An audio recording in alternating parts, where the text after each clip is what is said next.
Okay, you guys, I am so incredibly excited and honored because I have a very special guest today. Today, I am hanging out with my friend and mentor, James Wedmore.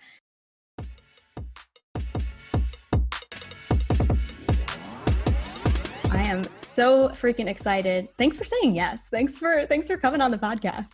Yeah, thanks for having me. You don't need to be honored, but I'm Oh, but I I'm honored am. that you're honored. So Aw. Well, look at that. Look at all that look at gratitude. all that. So, what's crazy to me is that some people don't know you yet. And I'm just like, how have you not heard of James Wedmore and seen the impact he's making? So I'm really excited I'm a shy to guy. I'm a shy you. guy. You're a shy guy. I mean, like, I need a lot of Yeah. alone time. Do you need a lot Yeah. of alone time? Oh my God, so much alone time. I need to go in my introvert bubble and recharge. And people like us, like we're both the same introvert INTJ personality types. Like, look, one of the things I struggle with is like I don't like a lot of attention. Mm, And so like I'm kind of screwed with the business model I set up where it's like the more attention you get, like the bigger you grow your business. And I don't yeah. really like a lot of attention. I love teaching, I love sharing, I love helping. And so, it's kind of like this weird catch 22, but I that's something I've really had to struggle with over the years is like Yeah. not wanting attention, but realizing you need it if you want to help people. Like So you have to be people, visible. yeah, you really do. To some extent, because like what helps me rationalize it is that that whole, you've heard that whole phrase, like you're not a guru in your hometown. Like Mm, your friends and family who could really use some of your advice, probably, Jen, yeah. don't listen to you, right? Right. They're like, I used to wipe your butt when you were a baby. Like, what do you know, right?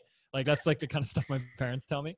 And and then you realize that like, wow, someone on the internet who like follows you and sees the results you've had, like they listen to everything and they're so open. And Mhm. it's like, okay, so I need to do that because someone can become more receptive and Yes. then you help more people. But yeah, anyways, It's so that had true. nothing to do with today's interview. No, but I love it. And it's so funny because speaking of introversion, I think that's even an interesting place to start with this because being an entrepreneur and an introvert, it definitely, at least from my experience, requires a different, um, what's the word? Like a different energy flow. Like there is a different type Yeah. of rest. It's maybe not going live every single day. There are Yeah. different needs for different personalities. And when we're trying to put ourselves in that like one size fits all box of this is the only way to make money online, it really limits people from exploring what actually feels like a strategy that feels aligned to them. So when you were first starting, I mean, you've been in the online game for 12 years now. Like for Yeah. those people who don't know, we should just like let them in on like you 2007.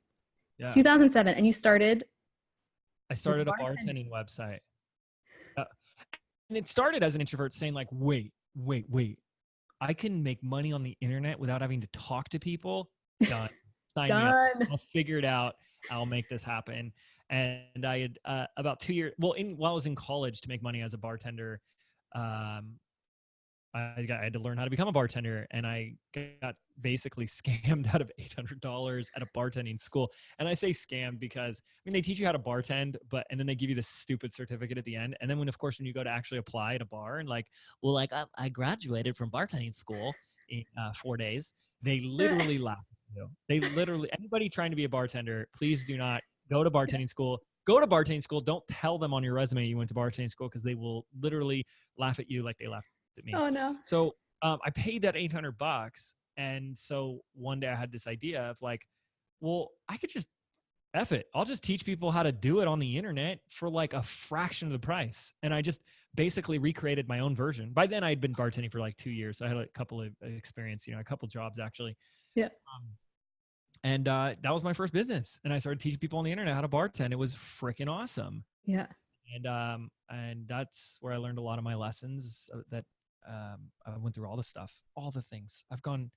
Like, I love this. We were both have been talking about this in the past. Like all the things that we go through,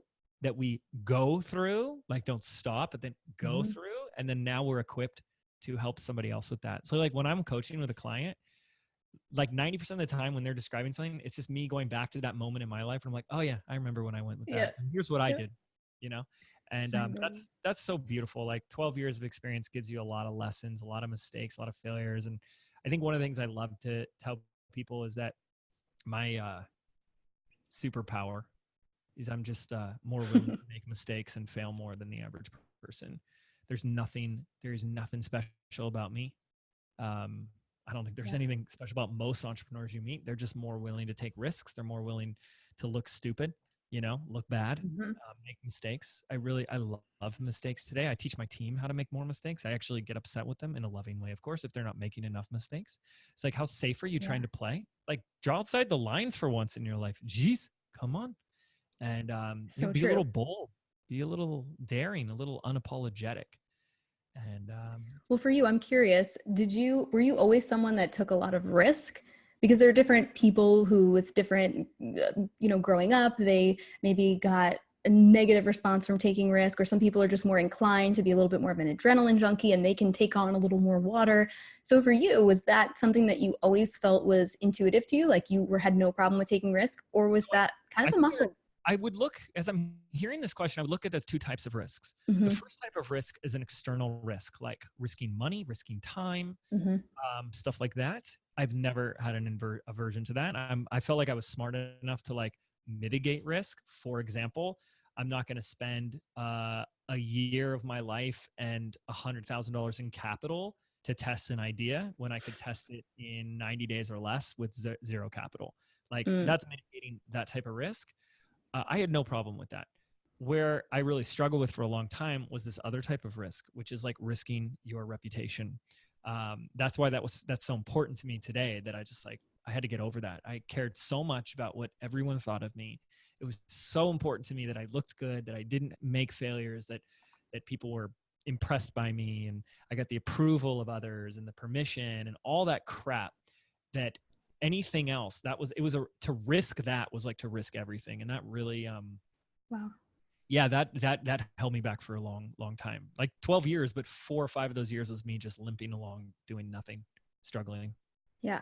What were you afraid was going to happen? Like what was that based in? Because I think this really speaks to so many people, where they do have that fear, and it's that ultimate rejection. If people don't agree with what I'm doing, or people don't like what I'm doing, or somebody, I'm like, what is the ultimate thing that we are like afraid of? I find this so interesting to explore this. It was like this mob mentality belief. Like I had this image and this whole thought that there'd be a mob of people that would hate me and hunt me down with pitchforks and torches. Not even joking. Like that all of a sudden there'd be a club of people dedicated to hating me and taking me down. And it was something about that idea. I've actually been told, if you want to go super woo-woo for a minute, I've actually been told that type of stuff happened to me in past lives.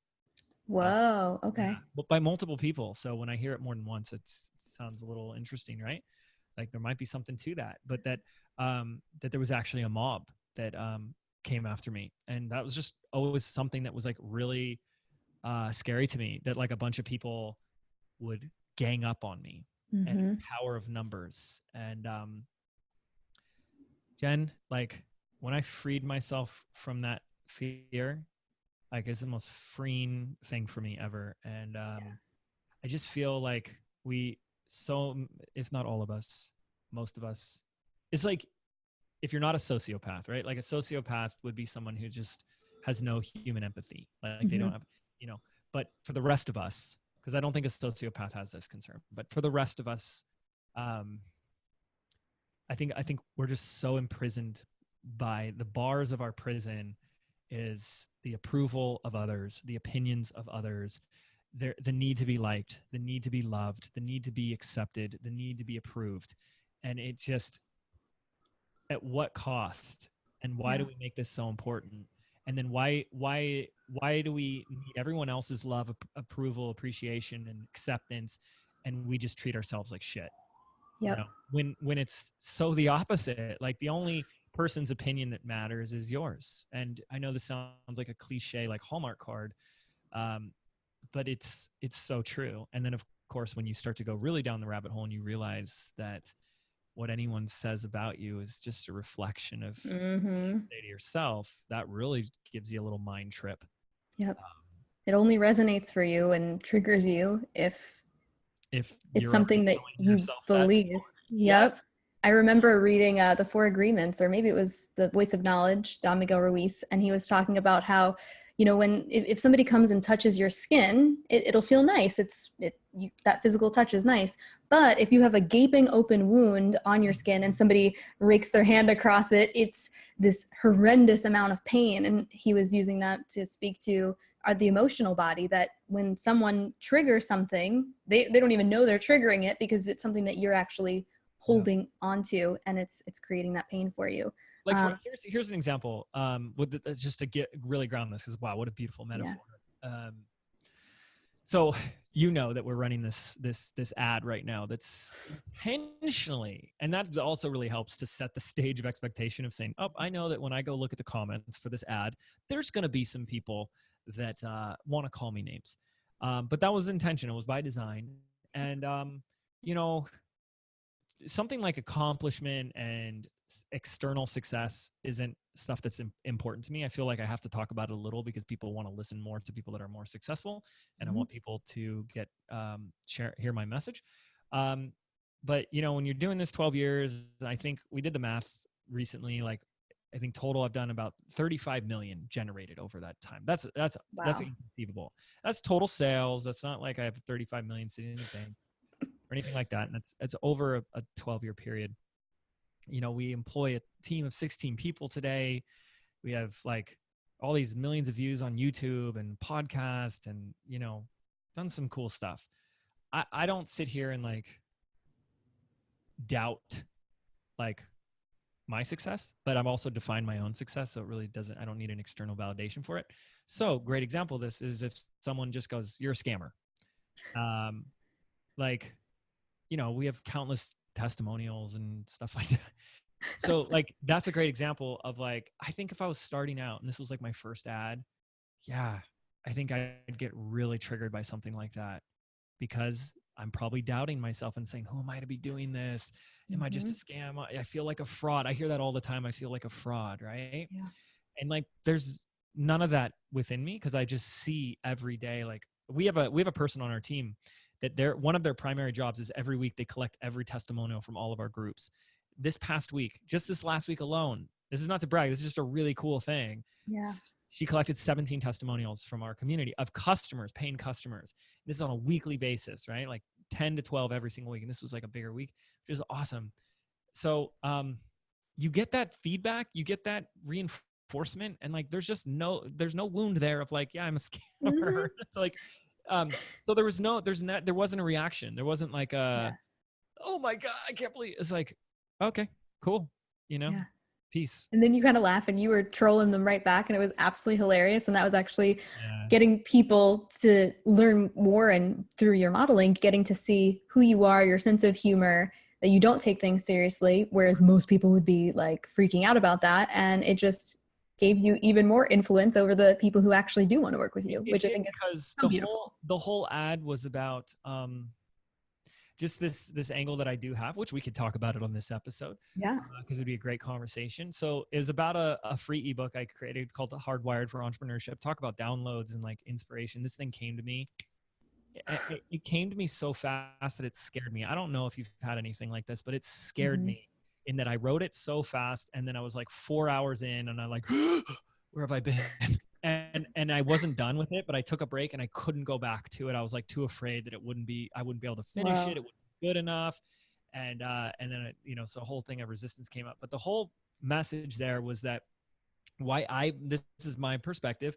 And the hypothesis that I'm making is that why so many people struggle with being an entrepreneur is that we're, in the most simplistic sense, we're not wired for it. And what do we mean by wiring? It's like our programming, but basically our belief system. We've been conditioned and trained to be good little hardworking, permission-seeking employees. And entrepreneurship is the antithesis to that. You have to unlearn and undo everything you think you know about, working hard, about, what would be the success strategy for an employee when it comes into business. It's just completely different. Your relationship with money, your relationship with work, your relationship with value, with selling, where you spend your time, your energy, communication, all these things that are just like, it's just a completely different strategy if you were to go work for somebody else versus working for yourself.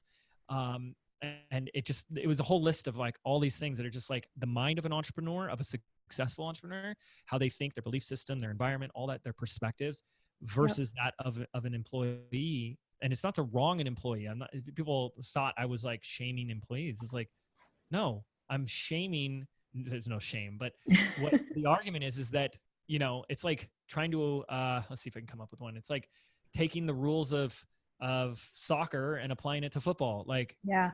It's perfect. you're not going to do very well. Okay. So it's like, it's what works or what doesn't. And that's why I believe, a lot of people are struggling. And Yeah. then they apply common sense. Well, the common sense comes from what is common, the common knowledge. And what's common is not entrepreneurship. It's the upbringing of being a good, hardworking employee. So it's, I like to say, like, if you just did the opposite of whatever you were thinking, you'd probably be more successful because it's so counterintuitive. And there's just example after example. Anyways, long drawn out story. But the point is that it stirred up a lot of controversy because a lot of employees and struggling entrepreneurs just like didn't like it. But that it kind of pointed out my point. It demonstrated my point in action because it created two sides. It showed the side of the beliefs. Like people were saying, you know, this isn't true. Like you're some people aren't capable for being successful and they're just born this way and they're stuck. It's like, what? Okay, well, if you believe that, you probably will never be successful, but you know, you can believe what you want. So Yeah. it was really great. And yes, people call you names and I like to have fun with it. So there's a picture of me standing on a cliff and And some people would people were like, jump off. jump. And then of course my response was, will you catch me? Yeah. Which is always a great response, you know? Yeah. And, I have a lot of fun with it because Yeah. like when you free yourself from that need of needing to be liked, like so much more becomes possible for you. Yeah. There's just so much more expression of who you are. How much of you is so being refrained, restrained, withheld because it's more important what people think of you. And life just becomes so much more beautiful. And this has to be more than a concept for people. Like when you're free from that. And I wish I could just download that like Neo to the Matrix. Like download this program. Every person. No longer care what anybody thinks about you. And I'm not saying that you become an a-hole. See, that's what people are then afraid of. It's like, well, yeah, people are going to think you're an a-hole. Someone here thinks like I'm an a-hole just for saying that. It's like, but I don't care what you think. Yeah. And So, if every single person was just showing up in their true authenticness and not worrying about what other people were thinking, yeah, like what's possible? Like what would the world actually look like? Yeah. I think when we go like kind of exaggerate that and go a little bigger, it really is incredibly profound what you're saying right now. And I just invite people to try that on. Yeah. And look, and like, I love my wife and I really hope every day that she loves me back. I care that she loves me. That's important to me. If she one day found, you know, a Latin lover, you know, like a 20-year-old pool boy, something like, I don't know, like the stereotype stories you've heard before, I would be devastated, but I would have to let her do what she wants. That's not my wife in the slightest. Please. I was like, that is like the opposite of Chelsea. Right. But the point is like, yeah, the people I care about, okay, the people that mean a lot to me. But that's the funny thing is the people that matter the most to you, their opinions of you are not in question. They love you unconditionally. So they're going to let you be you, do you, and not judge you for that. And so a lot of times our identity and our self-worth is in the hands of people that have these finicky opinions about you. One day they like you, one day they don't. And then that's really matters to you. And it's like, does this person really matter to you? If their judgment of you flip-flops so easily, why are we giving them so much power? Why are we giving away our power to somebody? And you're free to that. And look, this is just such a relevant combo for me because I went to Laguna Beach High School. And for anybody who knows, like that was a TV show. They made a TV show about my school. Like it was a popular show. And people that watched that show used to ask me. I was at school at the same time, not when it was filmed, but they were 3 years below me. So I was a senior when those kids were freshmen. And then like by the time they were way. Yeah. So I knew a lot of them and I went to school with like their siblings and stuff like that. So, so people would ask me like, is that, like, what was it like going to school there? I was like, basically everyone thought they were on a TV show. Like, people walked around at that school thinking like there was a camera on them at all times, like a lot of self-importance. And I was not popular Mhm. at all in school. And the reason I wasn't popular was because, like, I was so afraid of anyone's opinion of me. I said, well, better Yeah. hidden, better, the introvert, right? Like, better just hide so no one will have an opinion of me. That was my survival strategy. And I took that into business. How you do one thing is how you do everything. And I realized, like, I can't help anyone. I can't grow, can't make any money. Um, and now today with the team, it's like, if I want to choose my small comfort zone, James, now there's a lot on the line. I got an entire team. They have lives, families, and mortgages and rents and meals, like, I can't afford to do that. And It's so good. yeah, This so is so powerful. And I mean, you said so many amazing things right there. I mean, you're talking about, giving over the power of really what you're going to do with your life to somebody whose love for you is conditional. And mhm. that's like, who are you really allowing to dictate your future and your life just Yes. because someone doesn't understand your vision? And that's a challenging thing, because some people are not as fortunate as others, and or I shouldn't even say fortunate, because it's all happening for you. But I know for myself, like, my family was a little resistant, but they were still like helpful. They didn't tell me you need to stop, or we're gonna take Mhm. away love if you keep going down this entrepreneur route. But they would constantly remind me of their genuine concern, and it was coming from a I hear place you. of love. Yeah, yeah, But it was incredibly frustrating yeah. to be battling my own inner demons of, this is going to work, this is going to work, what if it doesn't work, this has to work, and then also having their input on top of it. But I'm curious for you, how did you, because today you're in this state and you have these beliefs around your own success, and you really are unshakable Mm. to a certain degree in Yeah, these beliefs. yeah. Like, this is just how you choose to operate. So for somebody who's maybe in the earlier stages, who is still seeking approval in one way or another, whether it be family or even inside a group coaching program, they're not trusting themselves. They're constantly looking for someone outside of themselves to validate their idea, to give them permission to take action. For you, how did you go from being or feeling invisible, or being invisible and being intentional about that for survival, to now being this incredible leader in a company with all of these incredible clients, Mhm. and you guys are just, the plans that you have for the future are even more like expansive, and there is no hiding in that. So how did you get from one place to another? Was it one moment? Was it something over time? What did that look like?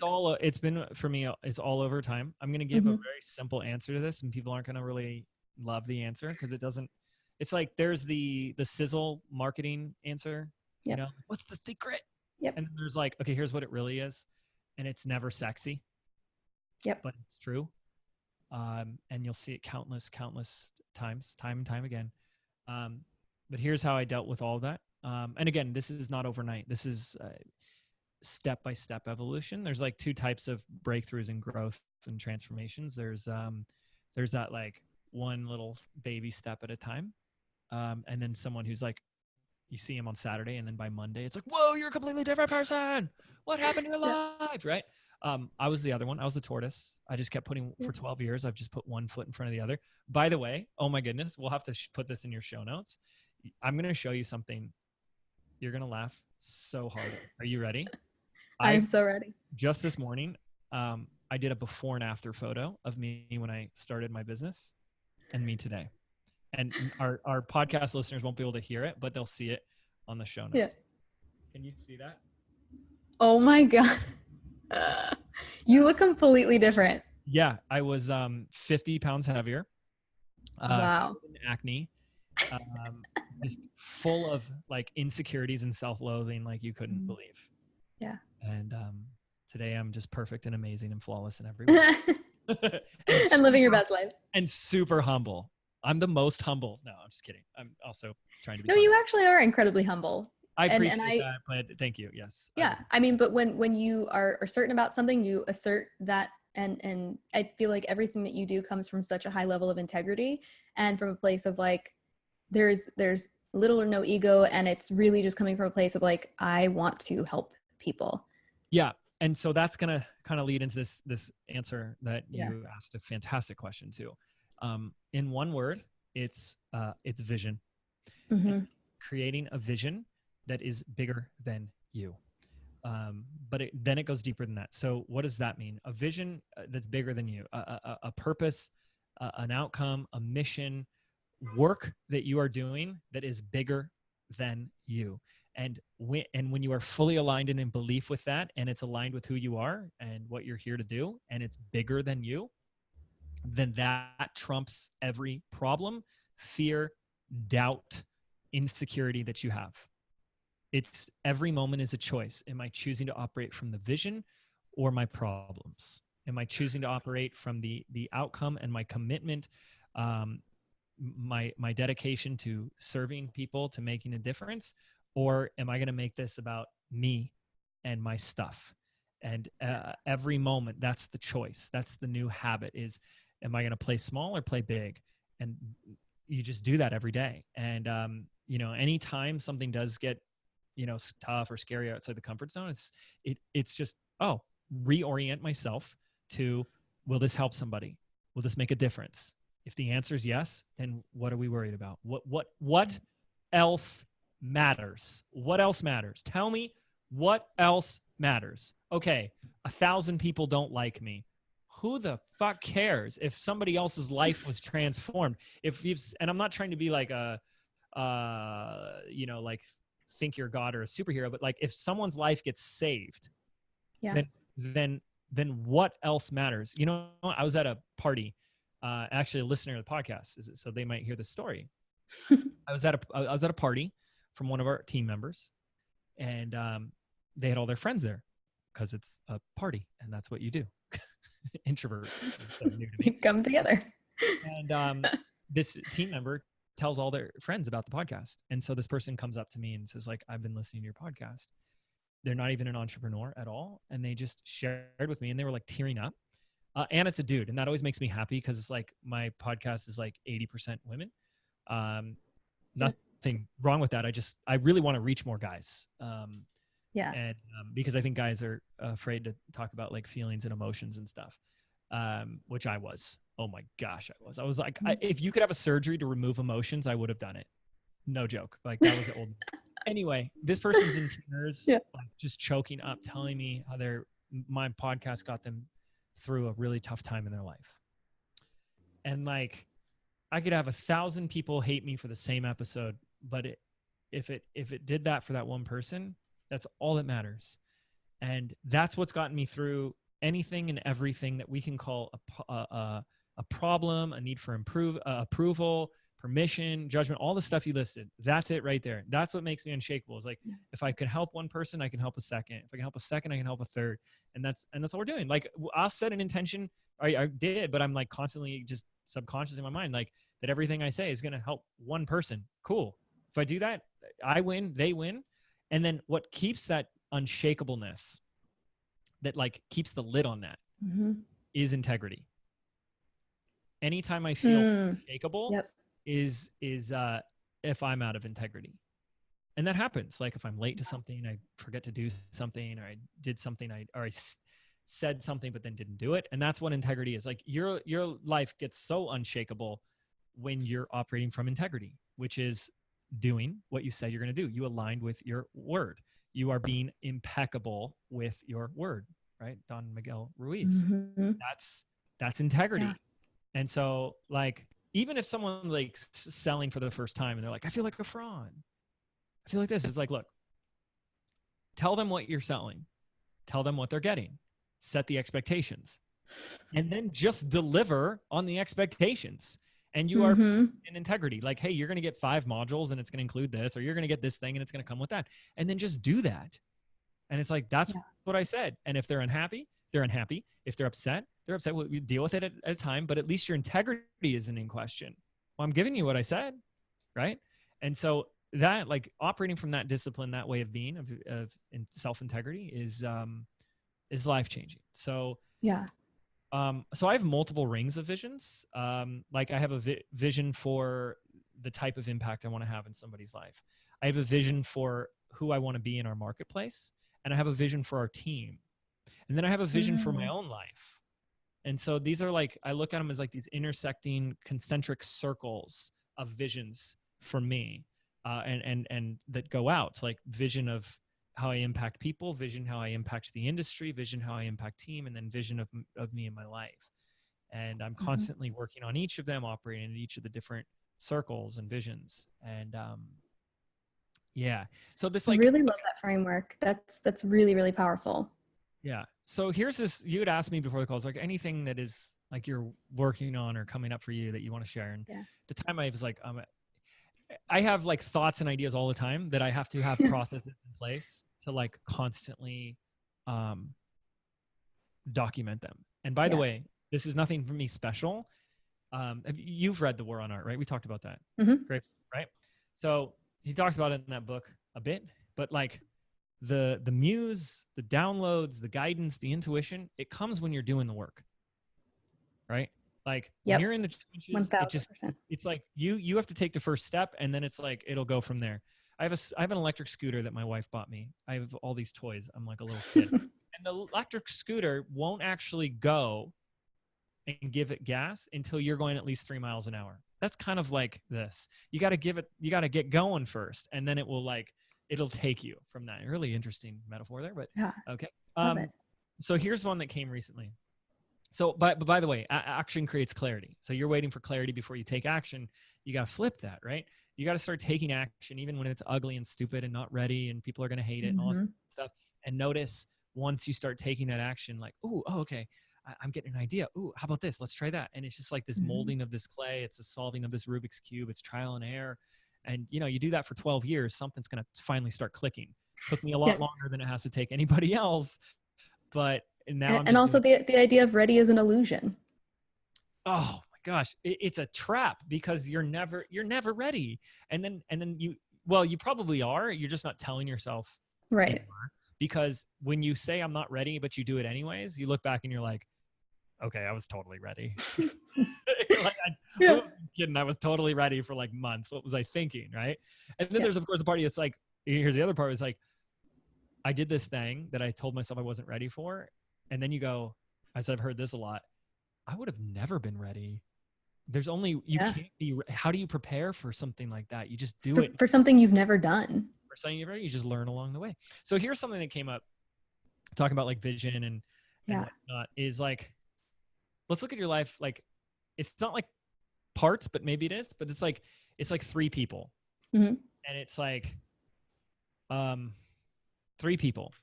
There's the person that you've become up until right now in this moment, and who you are as a result of everything in your life. How much money's in the bank, your following, how many people like you and like your stuff and all that crap and all that stuff that we make to think is really important. Your past failures. Oh my goodness. The things that have your environment, your upbringing, like the identity of who you are. But this is the culmination of everything up until this moment right here. Right. Then there's this other person, which is like kind of talking about this vision. It's like the version of you, like talk about quantum physics and like every probable reality already has existed, will exist. It's done. Right. So there is a version of you that's like the part of you that dreams and hopes and wishes, like that already exists. So that's this other person. And that person, since they have stuff that you don't have right now, they have different beliefs. They have different emotional states. They have different perspectives. They have different stories that they tell themselves. They react or respond differently. They probably do things differently than you are right now. Not things that you don't already have access to, just choices that you're not choosing to make those choices right now. Like they may be choosing to get up an hour earlier, or taking responsibility, or choosing not to blame, or choosing not to say things like I can't, stuff like that. There's that version of you. So that's the second person. And then there's this third person, which is like you in the present moment, like right now. And it's like every present moment is like this blank canvas of infinite possibility where you get to choose. And it's like, are you choosing the version of you that you were just a second ago? Or are you choosing the future version? And I think that's the choice we have every single moment is who are you going to choose? The person you were or the person you're destined to become? And that's why you set goals. Goals are the destination of what is that future version of me? And life becomes really exciting and really juicy when it's about who I get to discover myself to be in the process of going towards something. And like, Yeah. I'll just tell you that, you know, like I would never ruin the end of a movie for you, right? Like you've seen Sixth Sense. Mm-hmm. Okay. Sorry guys. Spoiler alert. If you haven't seen like the 2000, what was it, like the 1998 film Sixth Sense starring Bruce Willis? Yeah. What's the little You're kid? probably not going to watch it. Yeah. Yeah. Hopefully you've seen it by now. You've had like 20 years to do it, but he was dead the whole time. He's dead the whole time, right? Total, like, darn you, M. Night Shyamalan, spoiler alert, like twist ending. He was dead the whole time, right? If you haven't seen that movie, I just ruined it for you. I'm also going to ruin the ending of this movie of your life, which is that you are limitless potential. It's beautiful, but that's the answer. So it's like in this quest of discovering what you're capable of, like you go and you set this goal and you're like, what could, you know, maybe right now in this moment, you tell yourself a story that you're not capable of it, but the end that you discover, maybe we don't discover it till like we die or something, but that you are absolutely limitless, infinite potential. And, which is kind of awesome in a lot of ways. And so I like that spoiler. Yeah, it's a good. I know. It's a good spoiler. Yeah. Ruin the movie for you. Like, like no, I wanted to find that out on my own. Like, oh, you will, you will. Trust me on that. But that we're like stepping into a little bit more of that every day when we go after something. And look, if we didn't have a comfort zone and an ego and fears and worries, being infinite potential without any resistance and any of that ego-ness and 3D-ness would be really boring. It would be so boring. Like, it really would. It's like, do you want to ride a roller coaster in the little kiddie park that just goes up like 3 feet? And, you know, like you get bored of that really fast. You want to ride the roller coaster that is scary. It's the tallest roller coaster on the earth. Why do we want to ride those things? Because it's scary and exciting. You put those two words together, you have exhilarating. That's what living life is. Life, when you're living life, it's exhilarating because you have those fears, but you don't let those fears stop you. Maybe for a little bit, you know, but you do it anyways. And then you do it and you're like, that was so exhilarating, that was so exciting. Like, that's what gives the juice of life. And we need to really start like honoring that. And like, I think it was Abraham Hicks that gave a metaphor that for me was so profound, which was if do you play tennis? Do you ever play tennis? No, okay. I've played it before, but I would not say I know the rules of tennis. You and I can go play then. That would be fantastic. I would probably win, but I'm okay, not. Cool. But the analogy was, you know, if you were a really good tennis player, you wouldn't have a lot of fun playing with a 4-year-old. They barely hold the racket. They wouldn't be able to hit the ball over. Tennis becomes really fun when you have a good opponent, a sizable match, you know, that you just like, they're going to push you. And like, that's the only opponent that any of us really have is opponent, an opponent within ourselves, like in our head. And, you know, you could call it the ego, you could call it those fears, you could call it that resistance or those beliefs or whatever. But I think that's the game that we're always playing. Yep. And if we didn't have that, I really do think life would be boring. And I don't know. I think it's exciting that's what causes us to grow and push through that. And I think nothing that I know of forces us into that game more than entrepreneurship. And I think that a lot of what this is about, you know? Yeah. And that has me just so excited. I don't know. I mean, and it just doesn't get old. Like, I'm going to post this before and after photo. It's a 12-year difference. Jen saw it as a big difference. And the 12 years from now is going to be very different.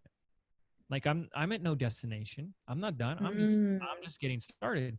12 years from now, it's going to be like, holy cow, because I was going so slow in those 12 years of, oh my goodness, if I knew now what I knew then, total different story. But now that I know what I know, the next 12 years is like, it's just always an exponential increase. Yeah. So speaking to that, because this is all so freaking awesome and I can just feel the expansion of this conversation. So thank you. I am curious because you said if you knew then what you knew now, things would have been so different. So what are some of the things that you know now that not that you necessarily wish you knew back then, but had you known it back then, things would be different? Well, here's a big one.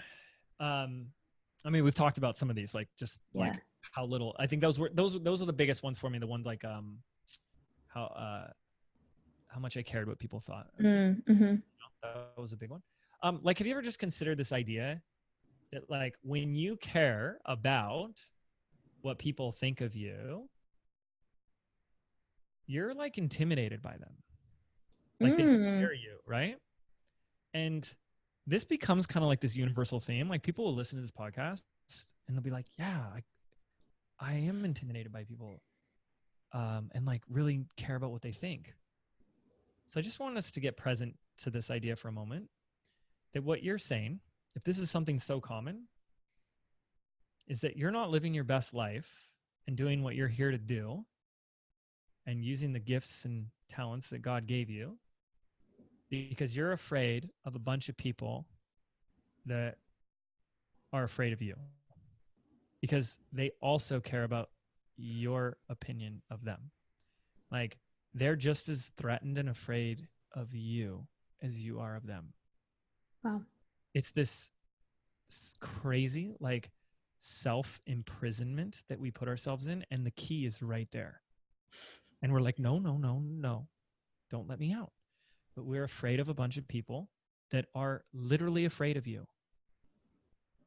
They're afraid of you. That's so powerful. Everyone in your sphere cares about what you think of them.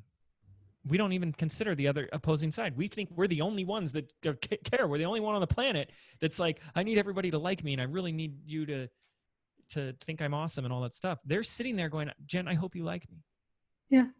And this is why like babies and children, I know we spoke about this on the episode we just did for your podcast, as to why like that babies and dogs and cats, like they are so powerful because they don't have that dialogue.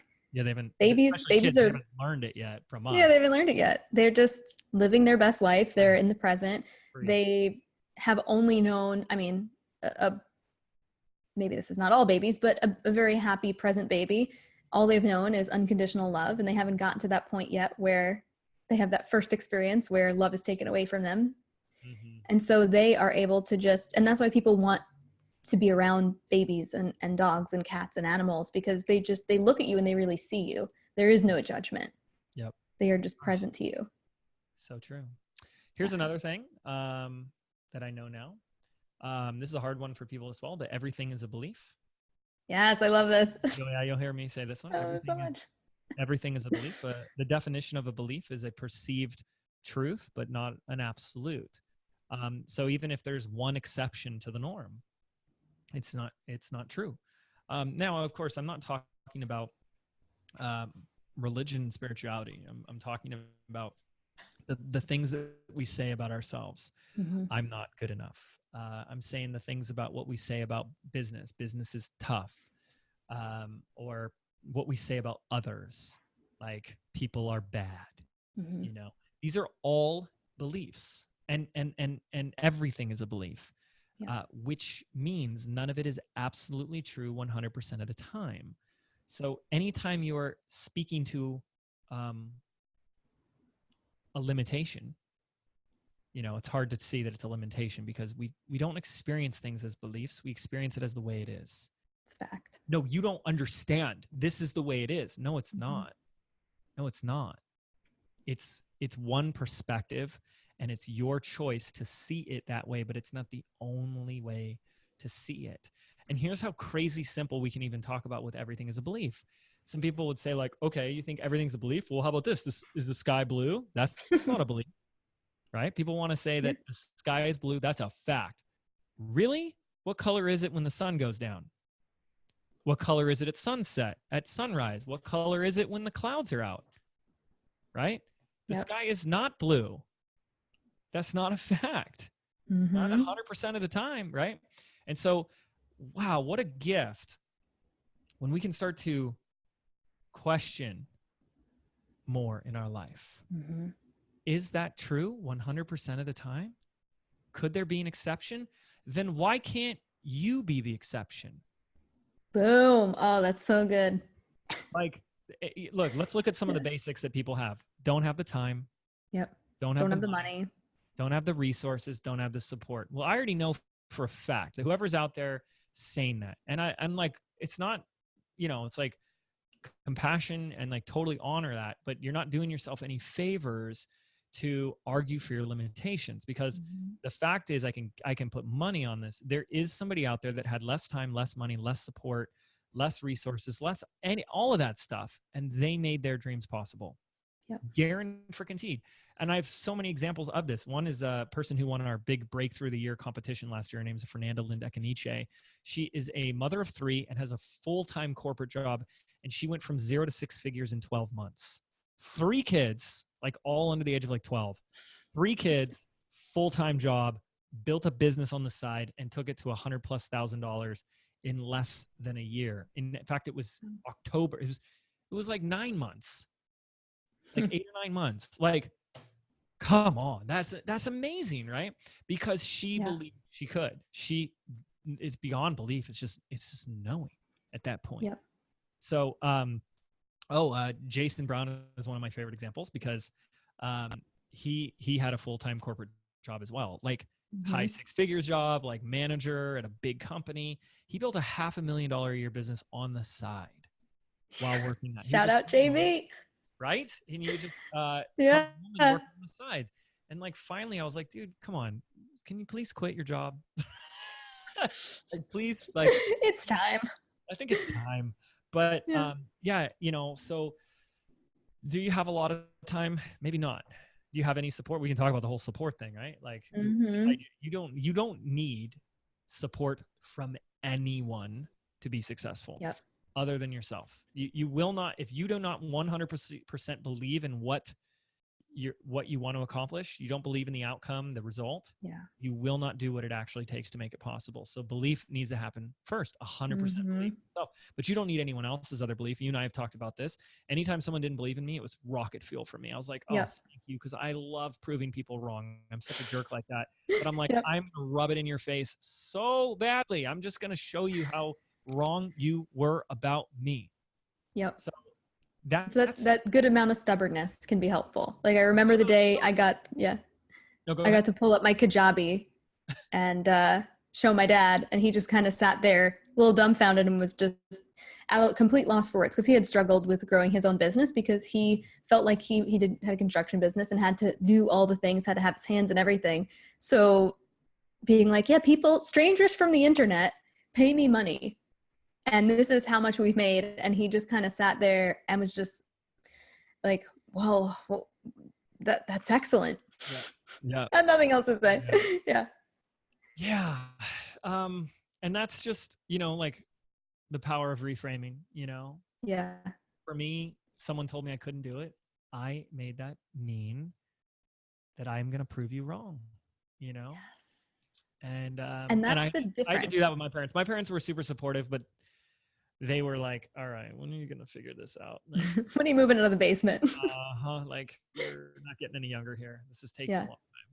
But I think that's a really important distinction of, what are we making that mean? And I know we did a whole episode on the Mind Your Business podcast around this, of talking about really looking at what are the things that are the facts and what are the stories or interpretations that we're creating. And I feel like you speak to this so much in what you put out there, that it really comes down to like successful entrepreneurs and struggling entrepreneurs. The sole defining factor, the biggest piece is the stories and interpretations that they're creating. Whereas you made the interpretation, if I'm not supported, then I'm going to prove them wrong, and it's my rocket fuel. And someone else, I'm not supported, and so I'm unlucky, and now I can't take action. I can't move forward. Okay. So this is a real biggie, because the very nature of entrepreneurship is to see that which is unseen. They see opportunities, they see possibilities, they see outcomes when everyone else doesn't. That's their gift. That's what they do. That's when you're operating at the highest value of an entrepreneur. That is the very nature of entrepreneurship. So if you don't have that, if every day you open up your laptop and it's another problem, you're actually not even being an entrepreneur. You're just being like everybody else. And this is what most people are operating from, their survival reptilian brain, which we have to just kind of train ourselves out of. That's why what really helped was having a spiritual context.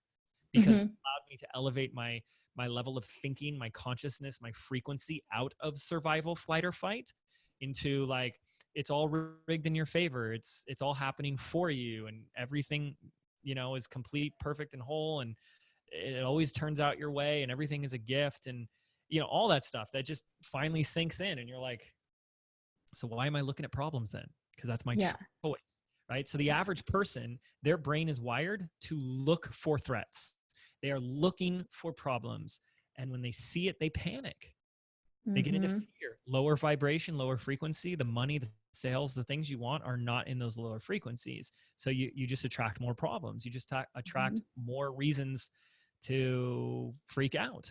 And so the very nature of entrepreneur is to see the good, to see the opportunity, to see the possibility when everyone else can't. And I believe there's a direct correlation to the success or your skill level of entrepreneurship and your ability to see good in bigger, worse, bad scenarios. We've all heard stories of like the people that get rich in the darkest times of our economy and the depressions and stuff like that, because they chose where they put their attention. They chose their perspective. They chose to see a gift, a lesson, an opportunity when everyone else is running around like with their hair on fire, like a, you know, Chicken Little, the sky is falling. Yeah. And so we have to develop that. Don't expect anything to change if you're not going to change that habit for yourself. Amen. And I'm so grateful that you speak to all this. And I know when you first started in entrepreneurship, you were the YouTube guy, the video guy, and kind of now with, you know, you've had the Mind Your Business podcast for a few years. What was that like? Because I think that's a really fascinating step forward that you made, a really bold one. Of coming out of the spiritual closet a little bit. Right. So I built up a whole reputation and business with $1 million a year. Teaching YouTube. I was the video guy. In fact, it was mostly male audience, right? Like guys that want to learn like tech editing stuff and, you know, all that stuff. And I've such a passion for video, like, and I still incorporate video into my business a ton. So I built up this name and brand, and that's what's an interesting story. So a lot of people think all your problems are going to go away when you're like, oh, when I have the following and I have the blah, blah, blah. It's like, no, you just have different problems. And one of which is you're like, oh my gosh, like it's that fear of, will this ever work? Is this going to work? Is this going to work? As soon as it works, it's going to be immediately replaced with, what if this doesn't last? What if this doesn't last? What if this doesn't last? And when you realize you have a reputation, when you have a name, you have something to lose. And what was happening to me is the target was moving. Great book, Who Moved My Cheese. And when the target moves, I've learned, just train myself that like, I got to move with it. Otherwise I'm going to just implode. I'm just going to sabotage myself into failure. Like just total crash and burn. So the target moved. I was no longer living my highest purpose by teaching people how to press record on a video camera. I wanted to do something more. And when I looked at what I had done to grow a business, when I was being really honest with myself, video helped. Don't get me wrong. Like there's 13 million views on my YouTube channel. People find me every day still from videos I uploaded 8 years ago. But there's also a lot of people that have millions of views on YouTube and they're flat broke. So it wasn't everything. Yeah. I realized I wanted to help people at a deeper level with the things that had made a difference for me. And first of all was me sharing that I had to transform my relationship with money. I had to develop a spiritual context, which included the notion that everything is energy, which it is. I mean, you know, quantum physics tells us, you know, like science tells us that everything's made up of atoms, but atoms are 99.99999% empty space, which is like the proportion of a peanut inside a football stadium. The football stadium is all this empty space. In fact, if you took all the actual mass and density of every human being on the planet, and you took out the empty space of every human, and there's like 7.5 billion of us, would fit in the size of a sugar cube. What? They're like, yeah, have you heard that before? No. Yeah. That's amazing. We're 99.99999% empty space, but we're just vibrating so fast at a frequency that we can't even fathom that we appear physical. Everything appears physical. It's just, look, if you were to like move your hand really fast, it almost starts to see like a blur, and that blur could move so fast it appears solid, right? And so that's what's happening. And we, with our brain and this thing called consciousness that people still don't know what consciousness is, the mind, we still don't know where the mind is. Scientists can't really point to it. It's in the brain. And it's like, but then they're seeing, in your heart and in other parts of your Yeah. body, right? It's really fascinating that we have the actual ability to change our frequency. And then you start bringing in things like law of attraction, which is like the resonance of, like attracts like frequencies attract like frequencies. And so Mm-hmm. I was learning all this stuff and I thought it was fucking bullshit. Just ridiculous nonsense. Like, close your eyes and then, you open them and you have a Ferrari in your front lawn kind of stuff. Yeah. And, that's the simplistic version. Which, it really had me turned off at first, but Yeah. I am a scientist by nature. Like, I'm open-minded and I want to test. And sometimes I wanted to test it just to prove it wrong. And, gosh darn it, it started working. Yep. And, at the end of the day, I was sitting there going, well, what's the worst that can happen if I do this? Like, I just be happy more often throughout the day. Like, is that really, I don't get what I want, but I'm happy. So yeah. Or you stay the same. Yeah. Miserable and broke, or like maybe happy and broke. Well, that's like the worst outcome from trying it. So I started trying it and things started working, and I could go in, we could have a whole hour of like the miracles that started unfolding in my life, just synchronistic, like WTF, like what, and today it's like, it's daily. I have a journal of when I manifested my dream house. Within 3 days, I got it. And I checked everything off on my box, like for myself and my wife. It's like the perfect house. And it was down to within 3 days of when I asked for it. Wow. Which, I mean, for like 3 years, we were like doing that. And it's like, boom, right there. December 1st, 2017. And we got it. We made the offer for it or got the offer accepted on December 3rd. Crazy stuff like that has just happened ever since then.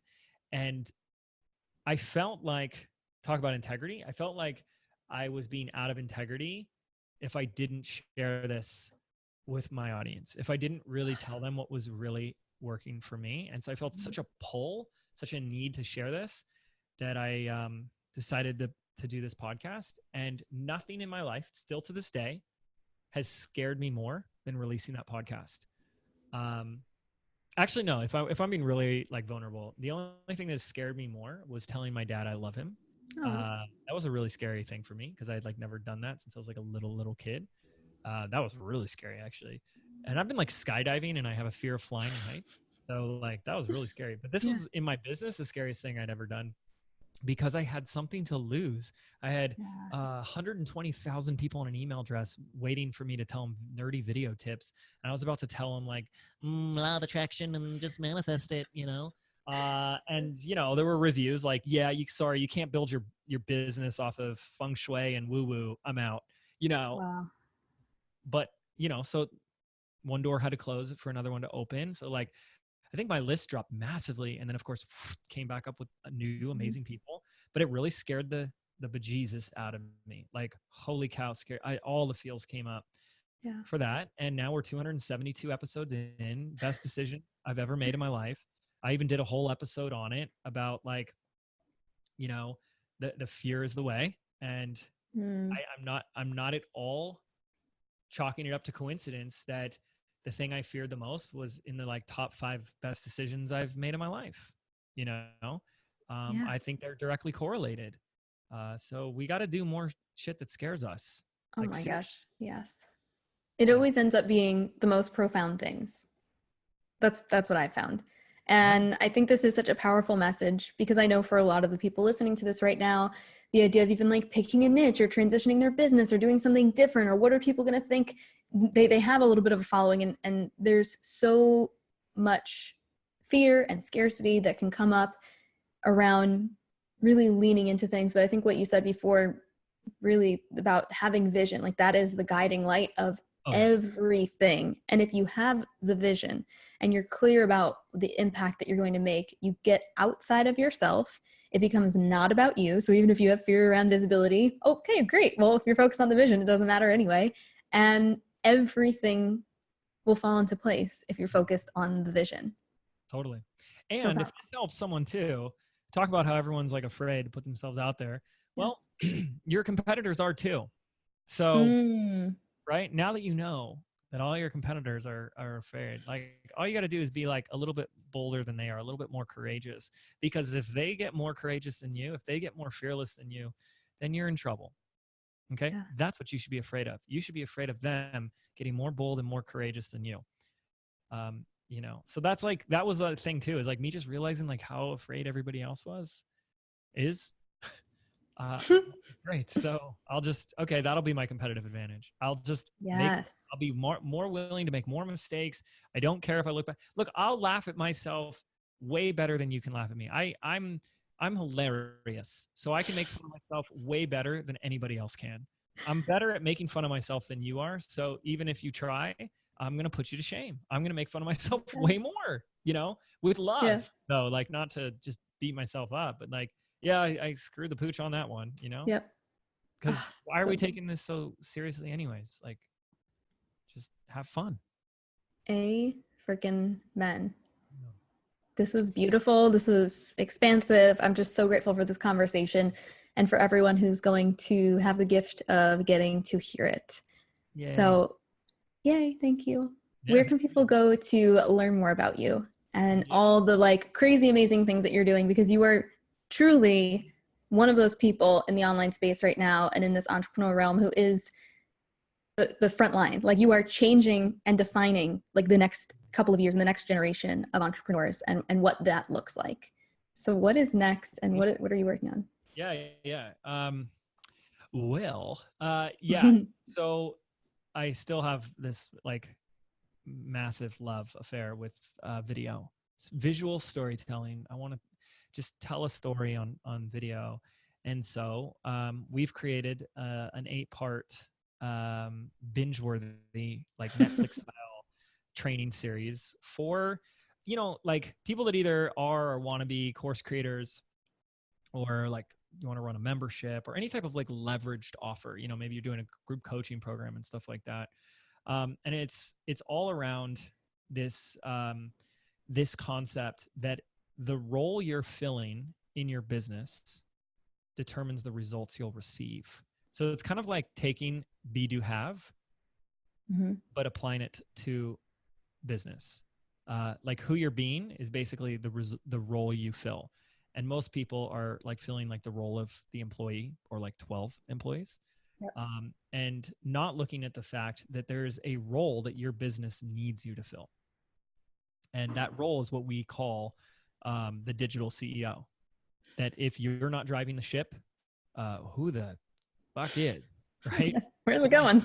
Like if you're spending all day with your head down, like working on your about me page and your business cards and you're doing your customer support and all this crap, like, which has got to get done. I get that. Not your business cards. I haven't had business cards for like, don't get business cards, guys. Don't get business cards. But you know, like, okay, if you're doing all that you're spending 80-90% of your time there, then who's doing the revenue generating activities? The things that actually build your business, right? So if you're spending all your time doing things that don't make you money, how the heck are you ever expected to make any? And so it's understanding that the digital CEO is a role that has a very different outlook in how they see the business, where they spend their time, their energy, their beliefs, all of that. And the entire series is about that. Because quite frankly, I just think most people just don't know how to run a business. And it's not a judgment or a negative thing. It's just like, when were you taught? When were you taught how to run a business? Even if I took business classes in college, I didn't learn a thing about how to run a business. I learned business case studies about like Apple and IBM and stuff like that. That didn't teach you how to start a business. Are you kidding me? You didn't learn it anywhere. You didn't learn it anywhere. And then people go in with no knowledge on how to actually run a business, and then they wonder why they're struggling. So we intend to solve that for people, and that's what we do. It's called The Rise of the Digital CEO. It's a free series. It's 8 videos. It'll be if I can promise even anything, it'll be the highest quality, most amazing free training series you will ever see in your entire life. That is a big, bold promise. But Oh, and you guys are gonna over deliver on a big bold promise, because I know you guys did an incredible video series last year, and you are going above and beyond to redo it, which is just like, you could have totally reused that other one, but you're like, no, we're okay, redoing let's it. talk about that for like 30 seconds, because Okay. that's absolutely right. Yep. We did it last year, and people told us last year, best video series I've ever seen, like most highly quality produced video series. And in my mind, of course, the artist, I'm like, and it could have been so much better. So everybody on my team, including my wife, were just like so adamantly against me that I said, I want to redo it. And they were like fighting me on it, because it takes a lot. It takes a lot for me, but it's a labor of love.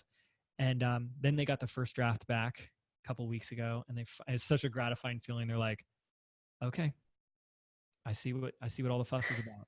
It's like, we took it to a whole nother level. And that's so much pride, like for me, that it's just like a constant journey of progress and improvement. And I think we really did that. So yeah, that's coming July 29th to a computer near you, and or a mobile device near you. And then in the meantime, like, connect with me on the Instagram at James Wedmore. I'm on there answering all my DMs and chatting with people. I'm really loving Instagram right now. I think it's a really great way to connect with people. So connect with me. And then I have a podcast called Mind Your Business Podcast, and talk about it. Do you talk a lot of weird stuff on your podcast? You keep it just business stuff? No, cause it's Inner Boss. So it was really more about like trying to bring in the psychology and the woo and a little bit. So it's whatever I'm feeling that week. Totally. Is kind of what goes out. And I'm like, we need a good mix of all the things. Like, sometimes you do need a little strategy. Sometimes you do need a little bit more of the manifestation, and bringing it all together in, one place. Yeah. So I would assume if you love Jen's podcast, you'll kind of like mine. You'll be obsessed. I've sent so many people your way, and they're like instant super fans. So. Oh, thank you. Yeah, this last week's was, it gets weird. This last week's was all about how we're being brainwashed and your mind is being hijacked. And like, how to really take your mind back. And that's a whole thing of just like, I feel like everything in the news and social media is like, it's there to like rob your attention and like put you back into fear mode, low vibe. And like, guys, we've got to just free ourselves from this. And I know it sounds a little, conspiracy theory, but just notice it. I mean, notice how like everything in the news is there to like, what might be killing you in your toothbrush tonight at 11, like, oh my God, everything is killing you. We're all at war, all the worst, most horrible things. Yeah. And it's that was like the perfect cliffhanger to lead into. I'm like, well, now I need to go listen to that. Yeah. Anyways, no, thanks for having me on. I appreciate it. Thank you so much. This has been so much fun, guys. Go follow James, go connect with him. And we're going to link everything up for you in the show notes, because you are not going to want to miss this video series that's coming through in July. It's going to freaking blow your minds, change the way that you look at business, think about yourself in your business, and really expand for you what is actually possible in business. So get excited. I am. Yay. I'm excited. I can't wait to watch it. I'm going to binge it day one.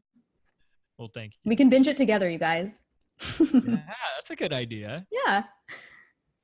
Amazing. Well, thank you so much for being on. This was such an amazing conversation. And guys, we'll talk to you soon.